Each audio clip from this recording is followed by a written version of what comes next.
Very good morning. शिक्षा class में आप सभी का स्वागत है। आज हम स्टार्ट करने वाले हैं 9th स्टैंडर्ड का लेसन नंबर 3 ड्रेनेज सिस्टम।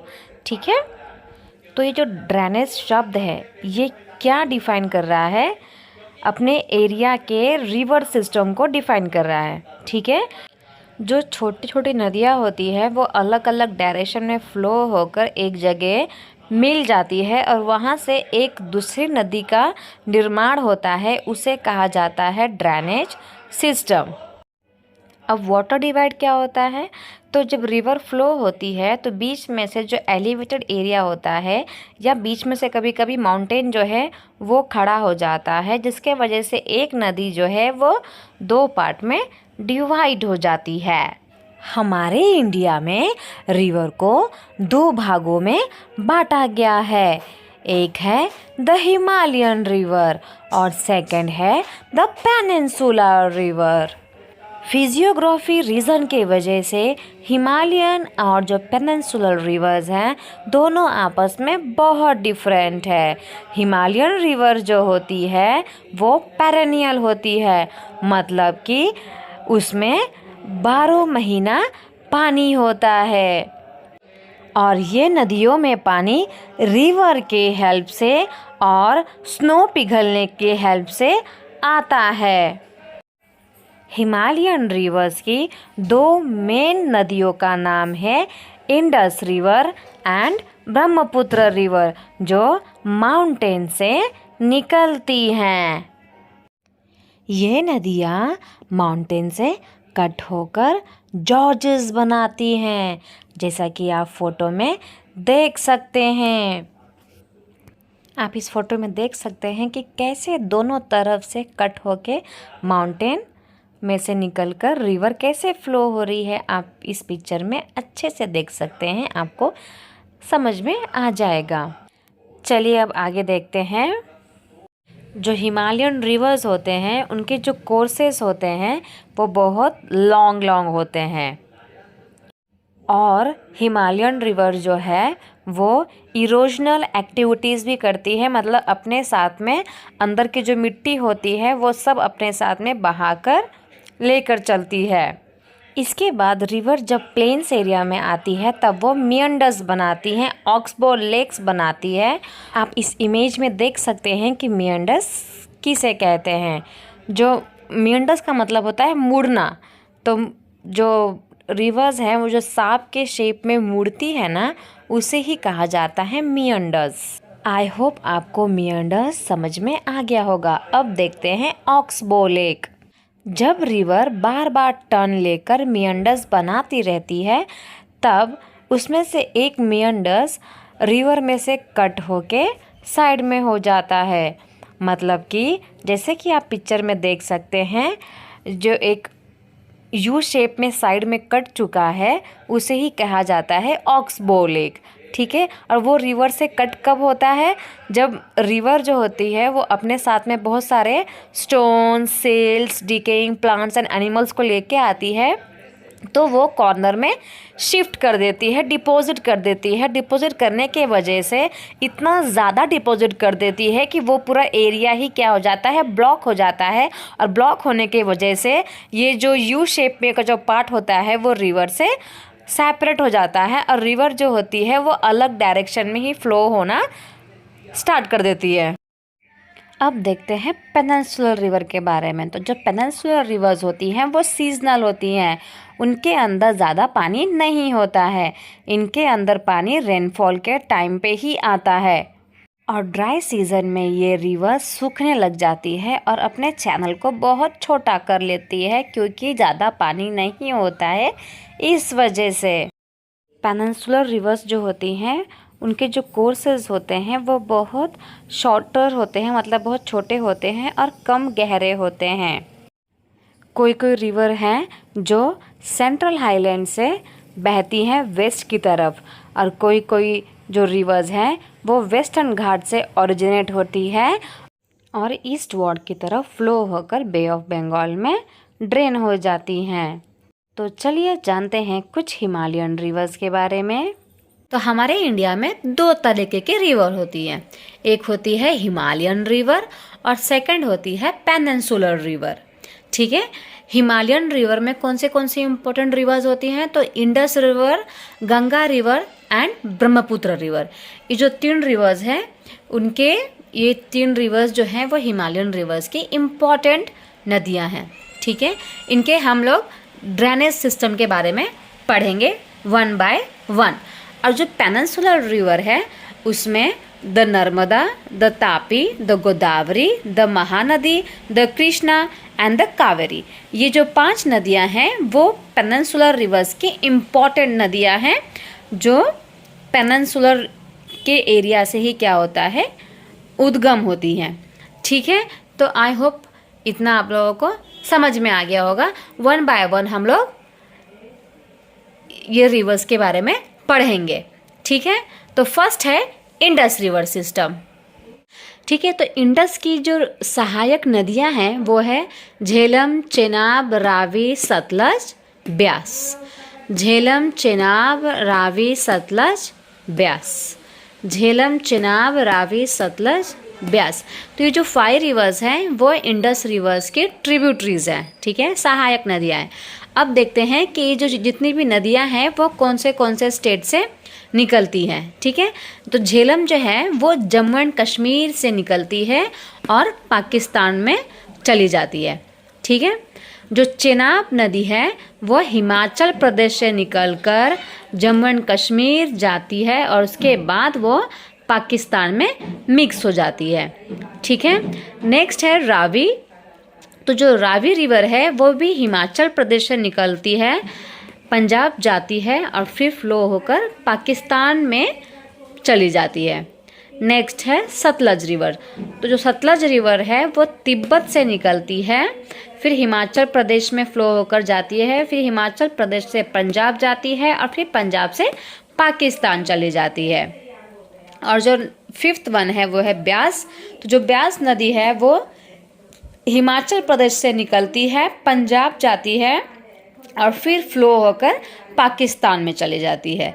ठीक है, तो चलिए अब ये नदी के बारे में हम लोग मैप में पढ़ेंगे। ठीक है, चलिए अब हम इंडस रिवर को मैप में पढ़ेंगे। तो यहाँ पे मैंने मैप ड्रॉ कर लिया है आप लोग को समझाने के लिए। अब जो इंडस रिवर जो है ना वो तिब्बत के मानसरोवर लेक से निकलती है। ठीक है, तिब्बत के मानसरोवर लेक से ये इंडस रिवर निकलती है, समझ लो निकल गई यहाँ से। अब वो जाती है लद्दाख। लद्दाख से जाने के बाद लद्दाख में बहुत सारी 2-3 नदियाँ जो हैं वो जॉइन हो जाती हैं। तो लद्दाख में पहुंचने के बाद इंडस रिवर में बहुत सारी ट्रिब्यूटरीज जॉइन हो जाती हैं, दूसरी नदियाँ जो हैं वो जॉइन हो जाती है। तो एक है जास्कर, एक है Nubra and third one is Shyok. ठीक है, तो ये जो 3 नदियाँ हैं वो लद्दाख में जॉइन हो जाती है। इसके बाद ये जो इंडस नदी है वो पीओके के पार्ट में चली जाती है, जो यहाँ पे जो एक प्लेस है गिलगिट, यहाँ से जाने के बाद वो पाकिस्तान के अरेबियन सी में ड्रेन हो जाती है। ठीक है, तो ये है इंडस नदी। तो जो चेनाब नदी है वो हिमाचल प्रदेश से निकलती है और जम्मू एंड कश्मीर में जाती है और इसके बाद पाकिस्तान में चली जाती है। ठीक है, पाकिस्तान में चली जाती है। ये कौन सी नदी है? चेनाब। ठीक है, हिमाचल प्रदेश से निकलती है, जम्मू एंड कश्मीर में जाती है और इसके बाद पाकिस्तान में चली जाती है। नेक्स्ट है, इसका नाम लिख लेते हैं हम लोग, चेनाब। चेनाब। अब सेकंड नदी है झेलम नदी। तो जो झेलम नदी है वो जम्मू एंड कश्मीर से निकलती है और आकर पाकिस्तान में चेनाब नदी से मिल जाती है। ठीक है, जम्मू एंड कश्मीर से निकलती है और डायरेक्ट फिर चेनाब से मिक्स हो जाती है पाकिस्तान में जाके। ठीक है, चलिए अब अगली नदी के बारे में पढ़ते हैं।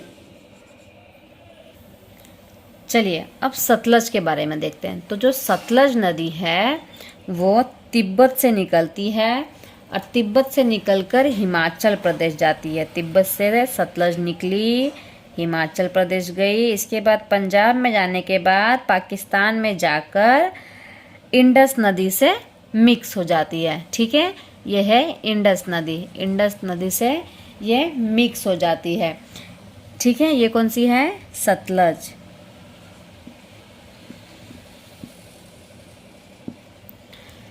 इसके बाद जो 20 नदी है, जिसे ब्यास कहा जाता है हिंदी में, वो हिमाचल प्रदेश से निकलती है, पंजाब में जाकर चेनाब नदी से मिक्स हो जाती है। ठीक है, हिमाचल प्रदेश से निकलती है, इधर मिक्स नहीं होती है, वो लोग अलग अलग से निकलती है। तो हिमाचल प्रदेश से निकलती है और पंजाब में जाकर चेनाब नदी से मिक्स हो जाती है। और इसके बाद है रावी नदी। जो रावी है वो भी हिमाचल से ही निकलती है और पंजाब में जाती है और वो भी मिक्स हो जाती है चेनाब से। ठीक है, तो ये जो 3 नदियां हैं वो डायरेक्टली चेनाब से ही मिक्स हो जाती हैं। और इसके बाद चेनाब जो है वो सारा पानी लेकर इंडस नदी में मिक्स हो जाता है। तो ये है Indus river system. I hope आपको समझ में आ गया होगा अच्छे से। एक बार चलिए रिवाइज करते हैं। तो जो इंडस नदी कहाँ से निकलती है? तिब्बत के मानसरोवर से। इंडस नदी कहाँ से निकलती है? तिब्बत के मानसरोवर से। इसके बाद कहाँ जाती है? लद्दाख। लद्दाख के बाद कहाँ जाती है? पीओके। और पीओके से इसके बाद कहाँ चली जाती है? पाकिस्तान में चली जाती है। ठीक है, इंडस रिवर की बहुत सारी सहायक नदियाँ भी हैं, जैसे कि झेलम, चेनाब, रावी, सतलज, ब्यास। ठीक है, तो जो झेलम है वो जम्मू एंड कश्मीर से निकलकर चेनाब नदी से मिक्स हो जाती है। जो चेनाब नदी है वो हिमाचल प्रदेश से निकलती है, जम्मू एंड कश्मीर जाती है और इसके बाद पाकिस्तान चली जाती है। ठीक है, इसके बाद हिमाचल प्रदेश से ही ब्यास नदी निकलती है और पाकिस्तान में जाकर चेनाब नदी से मिक्स हो जाती है। इसके बाद हिमाचल प्रदेश से ही रावी नदी निकलती है, तो पंजाब में जाकर ये भी चेनाब से मिक्स हो जाती है। और इसके बाद तिब्बत से निकलती है सतलज रिवर और वो जाती है हिमाचल प्रदेश, हिमाचल से जाती है पंजाब और पंजाब से वो भी चेनाब में मिक्स हो जाती है। तो जितनी भी ये जो 5 नदियाँ हैं वो एंड में किससे मिक्स हो रही हैं? चेनाब में ही मिक्स हो रही है। जो झेलम है वो भी चेनाब में मिक्स हो रही है, जो रावी सतलज, जो रावी है वो भी चेनाब में मिक्स हो रही है, जो ब्यास है वो भी चेनाब में मिक्स हो रही है, और जो सतलज रिवर है जो तिब्बत से आ रही है वो भी किस में मिक्स हो जा रही है? चेनाब में। और इसके बाद सारी नदियाँ जो है चेनाब में मिक्स हो जाती हैं और इसके बाद चेनाब सबका पानी लेकर इंडस नदी में मिक्स हो जाती है। तो ये है Indus river system. I hope अब आप लोग बताएंगे कि इंडस रिवर की लेंथ कितनी है, कितनी लॉन्गेस्ट रिवर है ये बताओ। तो ये जो इंडस रिवर है ना, जो इंडस नदी है, ये 2900 किलोमीटर तक फैली हुई है। ठीक है, 2900 किलोमीटर लंबी है ये इंडस रिवर। ठीक है, चलिए अब हम पढ़ते हैं ब्रह्मपुत्र रिवर के बारे में। तो जो ब्रह्मपुत्र रिवर है उसकी भी बहुत सारे ट्रिब्यूटरीज हैं। ट्रिब्यूटरीज मतलब सहायक नदियाँ। ठीक है, तो एक है दिबांग, सेकंड है लोहित, थर्ड है Manas and the fourth one is the Teesta river. तो चलिए देखते हैं कि जो ब्रह्मपुत्र नदी है वो कहाँ से निकलती हैं और ये जितनी भी नदियाँ हैं वो कौन से स्टेट में ब्रह्मपुत्र से मिक्स हो जाती हैं। चलिए देखते हैं मैप में। तो देखिए मैंने मैप यहाँ बना लिया है और सारे स्टेट जहाँ जहाँ से भी ब्रह्मपुत्र नदी जाती है उस स्टेट का नाम भी मैंने लिख लिया है। तो सबसे पहले ब्रह्मपुत्र रिवर निकलती कहाँ से है? तो ये भी इंडस की तरह ही मानसरोवर लेक से ही निकलती है। तिब्बत में जो मानसरोवर लेक है यहाँ से ही ब्रह्मपुत्र नदी भी निकलती है। ठीक है, ठीक है, यहाँ से तिब्बत के मानसरोवर लेक से ही ब्रह्मपुत्र नदी जो है वो निकलती है। ठीक है, और तिब्बत के मानसरोवर लेक से ही इंडस रिवर भी निकलती है और सतलज नदी भी निकलती है। उन दोनों के पास से ही जो हमारी ब्रह्मपुत्र नदी है वो फ्लो होकर आती है और अरुणाचल प्रदेश में घुस जाती है। ठीक है, चलिए वापस देखते हैं। तो कहाँ से आती है? तिब्बत के मानसरोवर से ब्रह्मपुत्र नदी फ्लो होकर आती है और अरुणाचल प्रदेश में चली जाती है। ठीक है, तो ये जो ब्रह्मपुत्र जो नदी है वो अरुणाचल प्रदेश में जब पहुंचती है तो वो ऐसा यू टर्न लेती है। दिख रहा है आपको यू टर्न? तो ये जो यू टर्न लेती है, यू टर्न वो प्लेस से जहाँ से लेती है उसका नाम है नामचा बारवा। ठीक है, नामचा बारवा में से ये जो प्लेस है वहाँ पे जब ये ब्रह्मपुत्र नदी जब पहुँचती है तो वो यहाँ पर जब नामचा बारवा में पहुँचती है तो वहाँ से यू टर्न लेकर अरुणाचल प्रदेश में एंटर हो जाती है। आई होप आपको समझ में आ रहा होगा। वापस से मैं आपको एक्सप्लेन कर देती हूँ कि जो हमारी ब्रह्मपुत्र जो नदी है वो तिब्बत के मानसरोवर लेक से निकलती है और जितने भी यहाँ पे हिमालय है उसके ऊपर से ही क्या होती है? फ्लो होती रहती है। इसके बाद ये पहुँचती है नामचा बारवा में। ठीक है, नामचा बारवा में पहुँचने के बाद वहाँ से ये नदी जो है यू टर्न लेके अरुणाचल प्रदेश में एंटर हो जाती है। आई होप आपको इतना समझ में आ गया होगा। अरुणाचल प्रदेश में पहुंचने के बाद ये जो ब्रह्मपुत्र नदी है उसका नाम जो है चेंज हो जाता है। ठीक है, अरुणाचल प्रदेश में इसका नाम हो जाता है दिहांग। क्या हो जाता है? दिहांग। अरुणाचल प्रदेश के लोग उसको ब्रह्मपुत्र नहीं बोलते हैं, दिहांग बोलते हैं। ठीक है, क्या बोलते हैं? दिहांग। ठीक है, अब अरुणाचल प्रदेश में 3 नदियाँ जो हैं वो ब्रह्मपुत्र नदी से ज्वाइन हो जाती है। यहाँ से हो जाती है लोहित, दिबांग और यहाँ से एक हो जाती है मानस नदी। ठीक है, कौन सी नदी? यहाँ से हो जाती है मानस, यहाँ से हो जाती है लोहित और दिबांग नदी, दिबांग। ठीक है, तो ये जो 3 रिवर्स हैं ये हमारी जो ब्रह्मपुत्र नदी जो है उससे क्या हो जाती है? ज्वाइन हो जाती है। अब अरुणाचल प्रदेश में पहुंचने के बाद ये जो 3 नदी है वो ज्वाइन होने के बाद जो हमारी ब्रह्मपुत्र नदी है वो वापस से आगे बढ़ती है और पहुंच जाती है आसाम में। कहाँ पहुंच जाती है? आसाम में। आसाम में पहुंचने के बाद इसका जो नाम है ये हो जाता है ब्रह्मपुत्र ही। ठीक है, आसाम के लोग जो है उसको ब्रह्मपुत्र ही बोलते हैं। ठीक है, ब्रह्मपुत्र। आसाम में इसका नाम ब्रह्मपुत्र ही होता है बट अरुणाचल प्रदेश में इसका नाम होता है दिहांग। ठीक है, बहुत सारे बच्चे जो होते हैं वो दिबांग एंड दिहांग में कंफ्यूज्ड हो जाते हैं। तो दिहांग जो है वो ब्रह्मपुत्र नदी का नाम है। ठीक है, और जो दिबांग और जो लोहित है वो क्या है? उसकी टेरिटरी है। क्या है? ट्रिब्यूटरीज हैं। क्या है? सहायक नदियां हैं या तो ट्रिब्यूटरीज है। ठीक है, इसके बाद जब असम में पहुंचती है तो इसका नाम हो जाता है ब्रह्मपुत्र। जो असम वाले लोग हैं ना वो इसको ब्रह्मपुत्र ही बोलते हैं। और यहाँ से चलने के बाद अब असम से जाने के बाद ये जो ब्रह्मपुत्र नदी है वो बांग्लादेश में एंटर हो जाती है। ठीक है, बांग्लादेश में चली जाती है और बांग्लादेश में ब्रह्मपुत्र नदी का नाम होता है जमुना। क्या होता है? जमुना। ठीक है, तो जो ब्रह्मपुत्र नदी है वो है तो एक ही, राइट? एक ही नदी यहाँ से फ्लो हो रही है बट अलग अलग स्टेट्स में इसका अलग अलग नाम है। जैसे कि अरुणाचल प्रदेश में दिहांग है, आसाम में ब्रह्मपुत्र ही है, बांग्लादेश में पहुंचने के बाद इसका नाम हो जाता है जमुना। ठीक है, तो ये है ब्रह्मपुत्र रिवर और उसकी सहायक नदियाँ।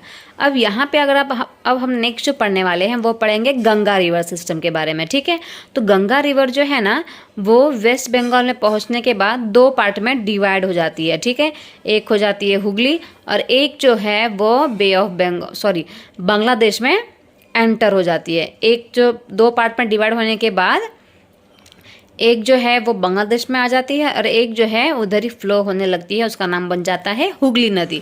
ठीक है, तो बांग्लादेश में आने के बाद ये जो गंगा नदी है वो पद्मा के नाम से फेमस हो जाती है। इस यहाँ पर गंगा नदी का नाम क्या हो जाता है? पद्मा। ठीक है, और इन दोनों के जो संगम को क्या बोला जाता है, क्या कहा जाता है? मेघना। क्या कहा जाता है? मेघना। यहाँ लिख देती हूँ मैं, मेघना।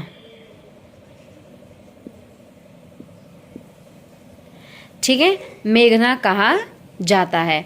जो गंगा नदी है जब वो बांग्लादेश में आती है तो उसको पद्मा कहा जाता है, और आने के बाद ये ब्रह्मपुत्र के साथ मिक्स हो जाती है। तो ये जो मिक्स होने के बाद यहाँ पे जो उन लोग का संगम होता है उस संगम को कहा जाता है मेघना। ठीक है, तो ये जो था ये है ब्रह्मपुत्र रिवर का सिस्टम कि कैसे कैसे फ्लो होती है और कौन सी नदियाँ इसको ज्वाइन करती है और कौन से स्टेट में क्या क्या नाम होता है। तो चलिए एक बार इसको रिवाइज करते हैं। तो जो ब्रह्मपुत्र नदी है वो तिब्बत के मानसरोवर लेक से निकलती है, वहाँ से फ्लो होकर ये पहुँचती है नामचा बारवा। नामचा बारवा में वो यू टर्न लेके अरुणाचल प्रदेश में पहुंच जाती है। अरुणाचल प्रदेश में ब्रह्मपुत्र नदी का नाम हो जाता है दिहांग। दिहांग, ठीक है। फिर अरुणाचल प्रदेश में ही 2 नदियाँ ब्रह्मपुत्र नदी से ज्वाइन हो जाती हैं, एक है दिबांग और दूसरी है लोहित। और यहाँ से एक नदी और ज्वाइंट होती है, उसका नाम होता है मानस। ये तीनों नदियों का पानी लेकर जो ब्रह्मपुत्र नदी है वो आसाम पहुँचती है। आसाम में इसका नाम हो जाता है ब्रह्मपुत्र। आसाम वाले उसको ब्रह्मपुत्र ही बोलते हैं। इसके बाद ये पहुँच जाती है बांग्लादेश। बांग्लादेश में इसका नाम होता है जमुना। किसका नाम? ब्रह्मपुत्र नदी का नाम क्या बन जाता है? जमुना। ठीक है, तो ये तो हो गया ब्रह्मपुत्र नदी का सिस्टम। बट यहाँ से क्या है ना, वो हम नेक्स्ट करेंगे गंगा रिवर सिस्टम में मैं आपको डिटेल में बताऊंगी। तो सिर्फ इतना समझ लो कि गंगा नदी जो है जब वेस्ट बंगाल में पहुँचती है इसके बाद वो बांग्लादेश चली जाती है। बांग्लादेश पहुँचने के बाद इसका नाम हो जाता है पद्मा। ठीक है, और इसके बाद ये ज्वाइन हो जाती है ब्रह्मपुत्र नदी से और दोनों का संगम हो जाता है, तो उसको बोलते हैं मेघना। ठीक है, तो आई होप आपको इतना समझ में आ गया होगा। अब हम नेक्स्ट पढ़ने वाले हैं गंगा रिवर सिस्टम के बारे में। ठीक है, चलिए अब देखते हैं हिमालयन रिवर की जो 3rd रिवर है वो है गंगा रिवर। तो सब लोग बोलते हैं कि गंगा रिवर कहाँ से निकलती है, तो मोस्टली सबका आंसर जो होता है वो होता है गंगोत्री ग्लेशियर से निकलती है। ठीक है, पर गंगोत्री ग्लेशियर से तो भागीरथी निकलती है। कौन निकलती है? भागीरथी। तो फिर ये जो गंगा है वो कहाँ से निकलती है? तो दोस्तों गंगा जो है वो कहीं से निकलती नहीं है। गंगा जो है वो 3-4 नदियों से मिलकर बनती है। ठीक है, ये निकलती नहीं है, ये बनती है। तो चलिए हम देखते हैं कि कौन से रिवर से मिलकर गंगा रिवर जो है वो बनती है। बद्रीनाथ से निकलती है अलकनंदा नदी। ठीक है, अलकनंदा नदी जो है वो निकलती है बद्रीनाथ से, और निकलते हुए जब आगे बहती है तो बीच में उसको मिलती है धौली गंगा। धौली गंगा भी एक नदी का नाम है और दोनों का संगम यहाँ पे हो जाता है। इस संगम को कहा जाता है विष्णु प्रयाग। क्या कहा जाता है? विष्णु प्रयाग। ठीक है, विष्णु प्रयाग कहा जाता है। अब ये दोनों नदी में जिस नदी की गहराई ज़्यादा होगी उस नदी का नाम आगे फॉरवर्ड होता है। ठीक है, और अगर दोनों की नदी की गहराई सेम होती है तो नाम को चेंज कर दिया जाता है। ठीक है, आई होप आपको समझ में आ रहा होगा। तो अलकनंदा और धौली गंगा में अलकनंदा की गहराई ज़्यादा है, तो अलकनंदा ही जो नाम है ये आगे भी जाएगा। तो अलकनंदा नदी जो है वो आगे बहती है, तो यहाँ पर उसको मिलती है नंदाकिनी नदी। कौन सी नदी मिलती है? नंदाकिनी नदी। नंदाकिनी नदी ठीक है। नंदाकिनी नदी मिलती है, तो नंदाकिनी अब यहाँ पे वापस से दो नदियों का संगम हो गया, अलकनंदा और नंदाकिनी। तो यहाँ पे वापस से क्या बनेगा, ये संगम पॉइंट बनेगा ना। तो संगम पॉइंट का नाम क्या रहेगा, नंद प्रयाग। ठीक है, क्या नाम रहेगा, नंद प्रयाग।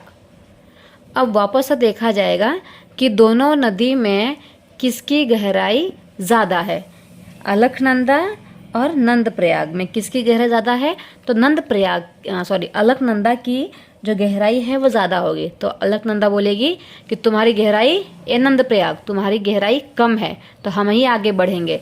तो अलकनंदा वापस से आगे बढ़ती है। अब यहाँ पे उसको एक और नदी मिल जाती है जिसका नाम रहता है पिंडारी। ठीक है, आगे वापस से अलकनंदा फ्लो होती है और वहाँ पे उसको मिलती है पिंडारी रिवर। ठीक है, अब ये वापस से क्या है, संगम पॉइंट है। तो पिंडारी रिवर जहाँ अलकनंदा से मिलेगी, इसका नाम रहेगा, कौन सा प्रयाग बनेगा, ये कर्ण प्रयाग। ठीक है, कर्ण प्रयाग, कर्ण प्रयाग। अगर हिंदी में भी लिख दूँ तो कर्ण प्रयाग। ठीक है, इसके बाद यही अलकनंदा नदी अब वापस से अलकनंदा और पिंडारी नदी में किसकी गहराई ज़्यादा है। तो अलकनंदा और पिंडारी नदी में अलकनंदा की ही गहराई ज़्यादा है। तो अलकनंदा वापस से आगे फ्लो होके यहाँ पहुँच जाएगी। ठीक है, यहाँ अलकनंदा नदी जो है वो फ्लो होके आ चुकी है। अब हम आगे देखते हैं, यहाँ जो है वो है केदारनाथ। ठीक है, केदारनाथ से एक नदी फ्लो होती है, इसका नाम है मंदाकिनी। क्या नाम है, मंदाकिनी। तो ये जो मंदाकिनी नदी है ये फ्लो होके आती है केदारनाथ से और अलकनंदा नदी से मिक्स हो जाती है। अलकनंदा नदी से मिक्स होने के बाद यहाँ पर वापस से दोनों की गहराई नापी जाती है। तो कौन सी नदी ज़्यादा गहरी है, वापस यहाँ पे अलकनंदा ही गहरी है।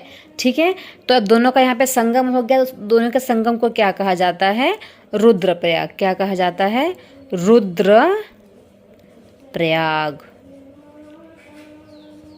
रुद्र प्रयाग। ठीक है, अब जो मंदाकिनी है और अलकनंदा दोनों में से किसकी गहराई ज़्यादा है, अलकनंदा की गहराई ही ज़्यादा है। वापस से अलकनंदा फ्लो होकर आगे बढ़ेगी। ठीक है, आगे बढ़ने के बाद ये जो अलकनंदा है वो पहुंच जाएगी हरिद्वार। ठीक है, अब यहाँ पे उत्तर काशी से गंगोत्री जो ग्लेशियर है, गंगोत्री ग्लेशियर, तो उत्तर काशी के गंगोत्री ग्लेशियर से आती है एक नदी जिसका नाम है भागीरथी। जिसका नाम क्या है, भागीरथी। भागीरथी। अब ये भागीरथी जो है वो अलकनंदा से मिक्स हो जाती है। अब यहाँ पे वापस संगम हो गया दोनों का। तो इस संगम को क्या कहा जाता है, देव प्रयाग। क्या कहा जाता है, देव प्रयाग, देव प्रयाग। ठीक है, अब देव प्रयाग में वापस से दोनों नदी, जो भागीरथी नदी जो है और जो अलकनंदा नदी है, इन दोनों की गहराई नापी जाती है। तो दोनों की गहराई जब सेम होती है तो नाम को चेंज कर दिया जाता है। और यहाँ पर दोनों की गहराई सेम होने की वजह से नाम चेंज करके गंगा रख दिया जाता है। और इसी के नाम से फिर गंगा जो है वो आगे बहती है। ठीक है, तो इतनी सारी नदियों से मिलकर हमारी गंगा नदी बनी हुई है। तो आई होप आपको समझ में आ गया होगा कि जो गंगा नदी है वो किसी ग्लेशियर से निकलती नहीं है, वो बनती है बहुत सारी नदियों के वजह से। ठीक है, तो आई होप आपको इतना समझ में आ गया होगा। अब आगे देखते हैं, चलिए एक बार रिवीजन कर लेते हैं। गंगा रिवर, तो गंगा रिवर जो है वो बनती है, कहीं से निकलती नहीं है। ठीक है, तो बद्रीनाथ से एक नदी निकलती है अलकनंदा। अलकनंदा नदी आगे बहकर धौली गंगा के साथ मिक्स हो जाती है। तो यहाँ पे दोनों का क्या हो जाता है, संगम। ठीक है, तो इस संगम का नाम जो है वो है विष्णुप्रयाग। ठीक है, अब दोनों यहाँ पे संगम में दोनों नदी की गहराई मापी जाती है। तो अलकनंदा जो है वो ज़्यादा गहरी है, तो ये नदी जो है इसी का नाम आगे कैरी फॉरवर्ड होगा। फिर वापस से आगे जब अलकनंदा बहती है तो वो नंदाकिनी नदी जो है इसमें आके मिक्स हो जाती है। तो इस संगम को कहा जाता है नंदप्रयाग। ठीक है, इस संगम को कहा जाता है नंदप्रयाग। यहाँ पे वापस से दोनों की गहराई नापी जाती है, तो अलकनंदा की गहराई ज़्यादा है, तो इसी नाम से अलकनंदा वापस आगे आएगी। और इसके बाद यहाँ पर एक नदी है पिंडारी। ये पिंडारी नदी जो है वो अलकनंदा से आकर मिक्स हो जाती है। तो इस संगम को कहा जाता है कर्णप्रयाग। ठीक है, कर्णप्रयाग कहा जाता है। अब यहाँ पे वापस दोनों की गहराई नापी जाती है, तो अलकनंदा की गहराई ज़्यादा है। वापस से अलकनंदा आगे बहती है और इसके बाद यहाँ से केदारनाथ से एक नदी आती है, उसका नाम है मंदाकिनी। मंदाकिनी नदी आकर अलकनंदा से मिक्स हो जाती है। तो यहाँ पे दोनों की गहराई नापी जाती है, तो अलकनंदा ही गहरी है, तो अलकनंदा का नाम वापस से कैरी फॉरवर्ड होता है और इस संगम को कहा जाता है रुद्रप्रयाग। ठीक है, वापस से कैरी फॉरवर्ड होगी। फिर गंगोत्री ग्लेशियर से, उत्तरकाशी के गंगोत्री ग्लेशियर से एक नदी आती है फ्लो होकर, जिसका नाम है भागीरथी। भागीरथी अलकनंदा से मिक्स हो जाती है, तो यहाँ पे दोनों की गहराई सेम होती है, तो इसलिए यहाँ पे नाम जो है वो चेंज हो जाता है। और यही जो दो नदियाँ हैं, इनके गहराई सेम होने की वजह से नाम जो है चेंज हो जाता है और गंगा नाम से जो नदी है हमारी वो फेमस हो जाती है। ठीक है, तो आई होप आपको इतना समझ में आ गया होगा। अब आगे देखते हैं। तो चलिए देखते हैं। अब गंगा नदी उत्तराखंड से पहुंच गई है। ठीक है, उत्तराखंड जो है, उत्तराखंड के पास में ही, नेपाल के पास में ही इस एरिया से निकलती है। उत्तरकाशी से हमारी गंगा जो है वो बनती है। अब पहुंच गई है यूपी, यूपी से जाएगी बिहार, बिहार से जाएगी झारखंड, झारखंड से जाएगी वेस्ट बंगाल और वेस्ट बंगाल के बाद पहुंच जाएगी बांग्लादेश में। ठीक है, तो ये है हमारी गंगा नदी। निकलती कहाँ से है, तो नेपाल के पास से ही उत्तराखंड के उत्तरकाशी से निकलती है और उसके बाद यूपी में जाती है। यूपी से जाएगी झारखंड, बिहार, इसके बाद पर चली जाएगी वेस्ट बंगाल और उसके बाद चल जाती है बांग्लादेश। ठीक है, और वहीं पास से यमुनेत्री ग्लेशियर है। क्या नाम है,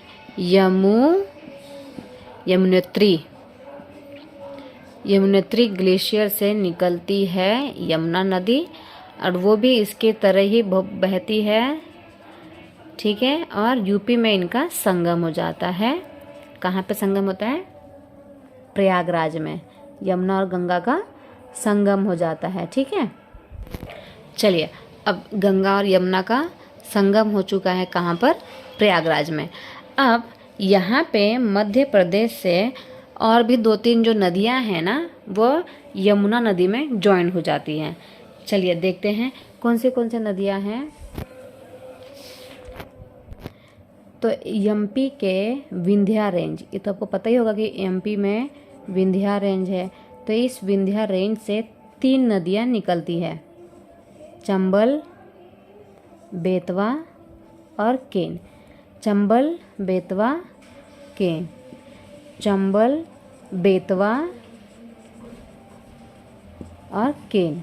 ठीक है, चंबल, बेतवा, केन जो है ये मध्य प्रदेश के विंध्या रेंज से ये 3 नदियाँ निकलती हैं। तीनों जो नदियाँ जो हैं वो यमुना नदी के ट्रिब्यूटरीज हैं, या तो सहायक नदियाँ भी आप बोल सकते हैं। ठीक है, तो ये तीनों जो नदियाँ हैं ये यमुना नदी में मिलती है। फिर यमुना नदी जो है ये तीनों का पानी लेकर फ्लो होकर गंगा में मिक्स हो जाती है। अब अगर हम आगे देखें तो नेपाल से 2 नदी निकलती है, गंडक और कोसी नदी। गंडक और कोसी नदी जो है वो नेपाल से निकलती है और बिहार में जाकर गंगा नदी से जॉइंट हो जाती है। ठीक है, फिर वही नदी जो है सारा पानी लेकर गंगा नदी जो है वो वेस्ट बंगाल की तरफ जाती है और वेस्ट बंगाल में एक प्लेस है फरक्का। ठीक है, वेस्ट बंगाल में कौन सा एक प्लेस है, फरक्का। ठीक है, लिख देती हूँ मैं यहाँ पे FARAKKA। फरक्का एक प्लेस है वेस्ट बंगाल में। यहाँ से जो गंगा नदी है वो 2 पार्ट में डिवाइड हो जाती है। ठीक है, वेस्ट बंगाल में ही फरक्का जो प्लेस है वहाँ से जो गंगा नदी है वो 2 पार्ट में डिवाइड हो जाती है। एक नदी हो जाती है हुगली और एक नदी फिर चली जाती है बांग्लादेश में। ठीक है, बांग्लादेश में इसी गंगा नदी का नाम बन जाता है। जल्दी बताओ, आप लोग बताओ। मैंने ब्रह्मपुत्र नदी के टाइम पे भी आप लोग को बताया था। तो यहाँ पे गंगा का नाम हो जाता है पद्मा और फिर यहाँ से आती है ब्रह्मपुत्र नदी और दोनों का हो जाता है मिश्रण, दोनों आपस में मिल जाती है और यहाँ पे इन दोनों के का जो संगम होता है उसे कहा जाता है मेघना। मैंने ये आपको पहले ही बता दिया है। तो ये जो गंगा रिवर सिस्टम है वो सबसे बड़ा रिवर सिस्टम है क्योंकि गंगा में बहुत सारी नदियाँ आकर मिलती हैं। तो आई होप आपको इतना समझ में आ गया होगा। तो ये जो हमारा रिवर है हिमालयन रिवर सिस्टम, ये जो हमारी हिमालयन रिवर में जो 3 रिवर्स थे, Indus river system, Brahmaputra river system और गंगा रिवर सिस्टम, ये तीनों मैंने आप लोगों को एक्सप्लेन कर दिया है। अगर तो भी आपको कोई डाउट हो तो आप मुझे कमेंट सेक्शन में पूछ सकते हैं। मैं वापस से एक वीडियो बना के आप लोग के लिए सेंड कर सकती हूँ। ठीक है, वीडियो पसंद आए तो लाइक, कमेंट एंड शेयर ज़रूर करिएगा और प्लीज़ चैनल को सब्सक्राइब करना मत भूलिएगा। आपका एक लाइक हमें बहुत मोटिवेट करता है, तो लाइक करना और सब्सक्राइब करना मत भूलिएगा। Thank you.